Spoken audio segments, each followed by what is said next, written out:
Everyone, a very good morning and welcome back to my channel. তো আশা করছি তোমরা সবাই খুব ভালো আছো। এই কদিন খুব ভালো ছিলে, আমিও ভালো ছিলাম, বাট কাজের খুব প্রেশার ছিল। তো আবার উইকেন্ড এসছে, তাই ব্লগ করছি, মানে লং ব্লগ, মিনি ব্লগগুলো ছাড়ার চেষ্টা করেছি এই কদিন। আশা করছি তোমাদের ভালো লাগছে। আমাকে প্লিজ জানিও কেমন লাগছে তোমাদের মিনি ব্লগগুলো। আর এখন আজকে সকালটা ভাবলাম একটু ওই ছোটো ছাদটা থেকে শুরু করি। তোমাদের আগেও দেখিয়েছিলাম ছোটো ছাদটা, মানে ব্যাঙ্গালোরে গরম পড়েনি, বাট দুপুরবেলাটা প্রচণ্ড রোদ থাকে। তো সকালটা একটু ঠান্ডা ঠান্ডা হাওয়া দিচ্ছে, এখানটা তো ছায়া আছে আর ঠান্ডা ঠান্ডা হাওয়া দিচ্ছে। এখন 8টা মতো বাজে। তো আমি ভাবলাম যে লেবু জলটা এখান থেকেই খাই আর এখান থেকেই ব্লগটা শুরু করি। তো লেবু জল নিয়ে ক্যামেরা নিয়ে চলে এসেছি এখান থেকে ব্লগটা স্টার্ট করতে। আজকে লম্বা প্ল্যান আছে। সকালবেলা আমি আর সূর্য একটু বেরোবো ব্রেকফাস্ট ডেটে। আর বিকেলে আমার কিছু বন্ধুবান্ধব আসবে, বিকেলে মানে ইভিনিংয়ে ধরে নাও। তো রান্না বান্নাও করবো, তো সব কিছুই তোমাদের সাথে শেয়ার করবো।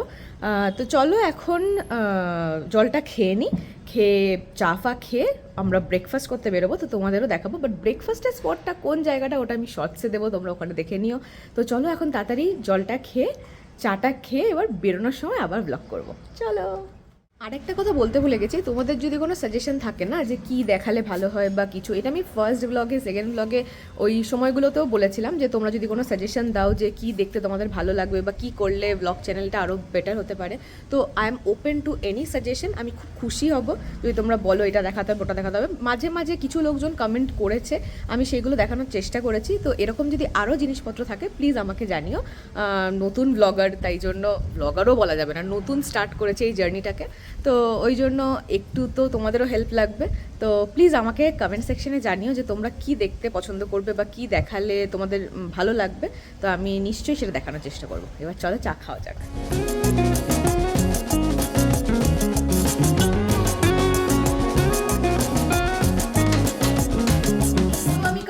রেডি হয়ে গেছি। এই কুর্তিটা নতুন, এই যে লাস্ট টাইম বাড়ি গেলাম তখন মা কিনে দিয়েছিল ওয়েস্ট সাইড থেকে।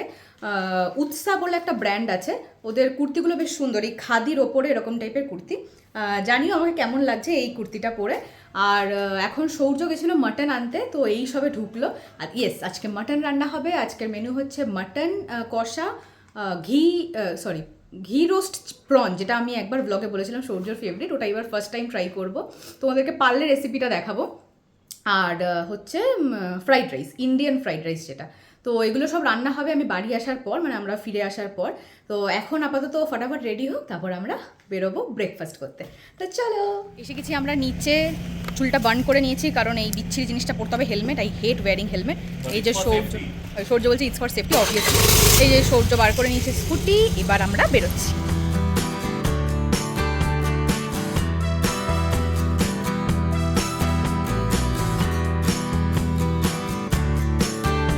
পৌঁছে গেছি আমরা ব্রেকফাস্ট স্পটে। এখন এই যে ইংলিশ ব্রেকফাস্ট খাচ্ছি। কোথায় এসছি না এসছি শর্টসে দেখো। এখানে বেশি কথা বলতে পারছি না, লজ্জা লাগছে। তো আগে তাড়াতাড়ি খেয়ে নিই। এই স্বর্ণালী কেমন খাচ্ছ? ভালো খাচ্ছ? কোনটা বেস্ট? বেকন ভালো খেতে, ভালো খেতে। অনেক জায়গায় মানে একটু চিমড়ে হয়ে যায়, বাট এখানে ভালো। হ্যাঁ ঠিক আছে, এনজয় মাডি। তো ব্রেকফাস্ট করে চলে এসেছি বাড়ি। মাঝখানে কয়েকটা সুন্দর সুন্দর জায়গা ছিল, তো নেবে ছবিও তুলেছি, মানে সৌর্যই তুলে দিয়েছে, বেশ সুন্দর, পোস্ট করব, তোমরা দেখো। তো এখন ফ্রেশ হয়ে কটা বাজে, এখন 12টা 20 মতন বাজে। তো ভাবছি রান্নাটা শুরু করি, মানে মাটন ফাটন তো ম্যারিনেটও করতে হবে। তো ওগুলো করি, তোমাদের একটু ক্লিপিংও দেবো। আর ঘি রোস্ট প্রনটার রেসিপিটা নিশ্চয়ই শেয়ার করব। তো চলো এখন তাড়াতাড়ি ফ্রেশ হয়ে 5 মিনিট রেস্ট নিয়ে শুরু করি রান্নাবান্না। আর ইংলিশ ব্রেকফাস্ট এত হেভি হয় যে মনে হচ্ছে আমাদের লাঞ্চটা স্কিপই করতে হবে, আর নয়তো লেট লাঞ্চ করতে হবে। দিদিও আসবে, রান্নার দিদি। তো আসলে ওকে একটু কিছু হালকা পাতলা কিছু করে দিতে বলবো, তারপর সেটা যখন খিদে পাবে তখন খাবো। তার মাঝখানে রান্নাবান্নাটা সেরে নিই। ওরা আবার বিকেলে চলে এলে, মানে সন্ধ্যেবেলা চলে এলে আমাকে অ্যাভেলেবেল থাকতে হবে, তো তার আগে শেষ করতে হবে সব কিছু। তো চলো এখন ঝটপট সব কিছু করি। রান্না ফুল দমে শুরু হয়ে গেছে। এখানে চলো তোমাদের দেখাচ্ছি, দাঁড়াও। এই দেখো, এখানে মাটন ধুয়ে রেখেছি, এখানে আদা রসুন কাঁচা লঙ্কার পেস্ট, এখানে পেঁয়াজ পেস্ট। এই পেঁয়াজগুলোকে ওই ঝিরিঝিরি করে কাটতে হবে। আলু ফালু কেটে রেখেছি। সবার আগে মাটনটাকে ম্যারিনেট করব। তো তারপরে ওটাকে রেখে দেবো মোটামুটি 1-2 ঘন্টা তো রাখতেই হবে। যতক্ষণে মাটনটা ম্যারিনেট করে রাখবো ততক্ষণে বাকি রান্নাগুলো মানে টুকটাক করে এগোনোর চেষ্টা করব। তো চলো তাড়াতাড়ি আগে মাটনটাকে ম্যারিনেট করি। তো মাটন ম্যারিনেট করে নিয়েছি, সেটা দেখালাম না, সবাই জানে বেসিক মশলা। এখন এই দেখো, 700 গ্রাম মতো প্রন আছে। ছোট প্রন যেহেতু তাই পুরোটাই দিয়ে দিয়েছি, কারণ যখনই ভাজবো ওটা তো আবার একটু গুটিয়ে যাবে। তো 700 গ্রাম মতো প্রন আছে। এবার এটাকে আমি হলুদ আর নুন দিয়ে মাখিয়ে রাখবো। তারপরে এটার মশলাতে কি কি লাগবে আমি দেখাচ্ছি।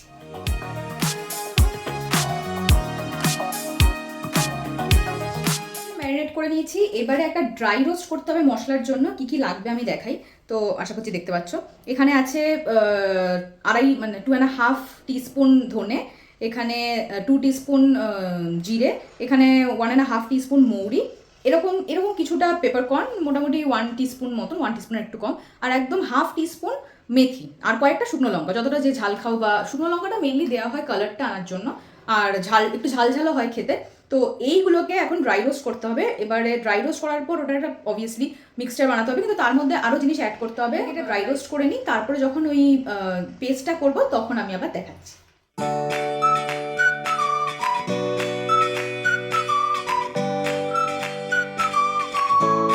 ভাজা মশলাটা মানে ওই যেটা রোস্ট করলাম আর কি, রোস্ট করা হয়ে গেছে। আমি ঠান্ডা করতে দিয়েছিলাম এতক্ষণ, তার মাঝখানে পেঁয়াজ কেটেছি, আলু ভেজেছি, এগুলো করেছি। তো ওটা ঠান্ডা হয়ে গেছে। এবারে কি কি অ্যাড করতে হবে বাকি আমি দেখাচ্ছি পেস্টটার জন্য, কিন্তু ওটাতে সবার আগে না ওইটাকে একবার ঘোরাতে হবে, ওই যে কটা জিনিস ভাজলাম। তো ওটা একবার আমি ঘুরিয়ে নিয়ে তারপরে আমি দেখাচ্ছি যে কি কি এক্সট্রা আরও অ্যাড করে পেস্টটা বানাচ্ছি। তো আমি ওটা একবার ঘুরিয়ে নিয়ে তারপরে আবার দেখাচ্ছি। দাঁড়ো। তো মোটামুটি একটা গুঁড়ো মতো করেছি। এবার এর মধ্যে যাবে হচ্ছে এই দেখো এরকম কয়েকটা রসুন আর এরকম আদা মোটামুটি 1 ইঞ্চি মতো, আর যাবে একটু শুকনো লঙ্কা গুঁড়ো ফর দ্য কালার অ্যাগেন, 2 চামচ মতো জ্যাগরি পাউডার, আর 1 পিঞ্চ অফ সল্ট, মানে কিছুটা, 1 পিঞ্চ বলতে কিছুটা সল্ট তোমার যতটা মনে হয় দিয়ে দিলে। এবার এটাকে আরেকবার আমি ড্রাই গ্রাইন্ড করে, মানে কোর্স গ্রাইন্ড করে তারপরে জল দিয়ে আবার গ্রাইন্ড করব। এই যে পেস্ট রেডি হয়ে গেছে লাল লাল। একদিকে মাটনটা বসিয়ে, কারণ যেহেতু ওটা টাইম লাগবে হতে, একদিকে মাটনটা বসিয়ে তারপরে আমি এটা আরেকদিকে দেখাবো।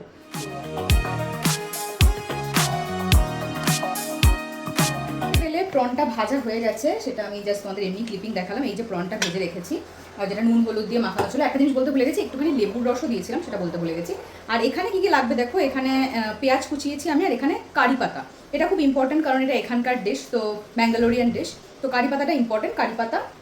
আর এখানে যে প্রন থেকে জলটা ছেড়েছিল না, সেটাও রেখে দিয়েছি, ইনকেস যদি একটুখানি জল লাগে তাহলে এটাই দেবো, কারণ ওখানে স্মেলটা আছে। প্রনটা পুরোপুরি আমি ঘিতে ভেজেছি।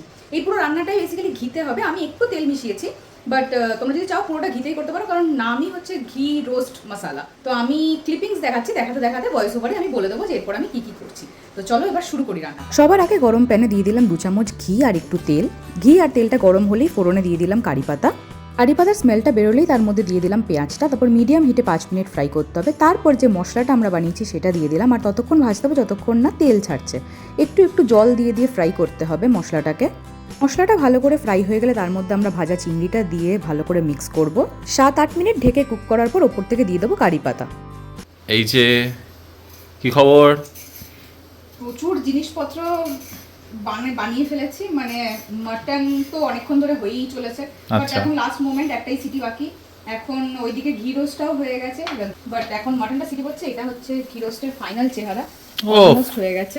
দারুন দারুন। ফোনে অতটা বোঝা যাচ্ছে না, কারণ এখন ওদিক থেকে রোজ আসছে, তো ওই জন্য বোঝা যাচ্ছে না। খেয়ে বোঝা যাবে, খেয়ে বোঝা যাবে। আর এখন আমি ফ্রাইড রাইসের জন্য মানে লাস্ট প্রিপারেশন এটা। চিকেনটা আছে, সেটা দেখছি যদি আমি টাইম পাই আমি করে নেবো, নাহলে দিদিকে দিয়ে করাবো। ম্যারিনেট করা আছে, আলুও ভাজা আছে, পেঁয়াজও সবই করা আছে, বেসিক্যালি জাস্ট বানাতে হবে। তার মধ্যে এই রেসিপি দেখাতে গিয়ে একটু ব্লগ করছি, একটু করছি, এই করতে করতে প্রচুর টাইম লেগে গেছে, বাট ঠিক আছে, ভালো হলেই হলো। অলমোস্ট শেষের দিকে মানে ফ্রাইড রাইসটা জাস্ট সবজি, ইন্ডিয়ান ফ্রাইড রাইসে তোমরা সবাই জানো সবজিটা কাটা হয়ে গেলেই মেন কাজ শেষ। ভাতটা ওখানে চালটা ভিজিয়ে রেখেছি, ভাতটাও বসাবো একটা গ্যাস খালি হলে। তো এগুলো করে নিই, তারপরে একেবারে ফ্রেশ হয়ে সব কিছু শেষ হলো তারপর দেখাচ্ছি, কারণ এখন আর টাইম নেই, তাড়াতাড়ি করতে হবে। তো চলো এখনের জন্য টাটা, আবার একটু পরে আসছি, সব হয়ে যায় তারপর। ওকে টাটা। ফাইনালি স্নান ফান করে ফ্রেশ হয়েছি, অলরেডি 7টা বেজে গেছে। প্রচুর টাইম লেগে গেল সব করতে, আমি পরে জানাচ্ছি কি কি করেছি ফাইনালি। আর আমার বন্ধু এসে গেছে মনে হয়, চলো দেখি কে এসছে। হ্যালো ইয়ো হ্যালো দাঁড়া, আরেকজন এসে গেছে, দেবজানি, দাঁড়াও দেখাচ্ছি। এই যে, আর এখানে আকাশ বসে সবাই গল্প করছে। আমি এখন চা করছি, তো আরো দুজন আসবে, অর্পণ পৌলমী, ওরা আসুক তখন একবারে দেখাবো।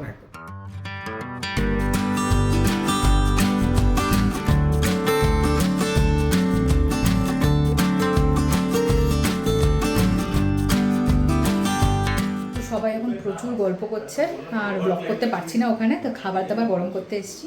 তো খাবার দাবার গরম করে বেড়ে ঠেড়ে নিই, তারপরে তোমাদের দেখাচ্ছি যে কী কী রান্না হয়েছে। কী কী রান্না হয়েছে এখনই দেখিয়ে দিচ্ছি তারা। এই যে এখানে চিকেন করেছি, কারণ আমার বর তো মাটন খায় না। এখানে রয়েছে মাটন, এখানে ইন্ডিয়ান ফ্রাইড রাইস, আর এই যে ঘি রোস্ট প্রন। এখন প্লেটিং করে নিই, তারপরে আবার ব্লগ করছি।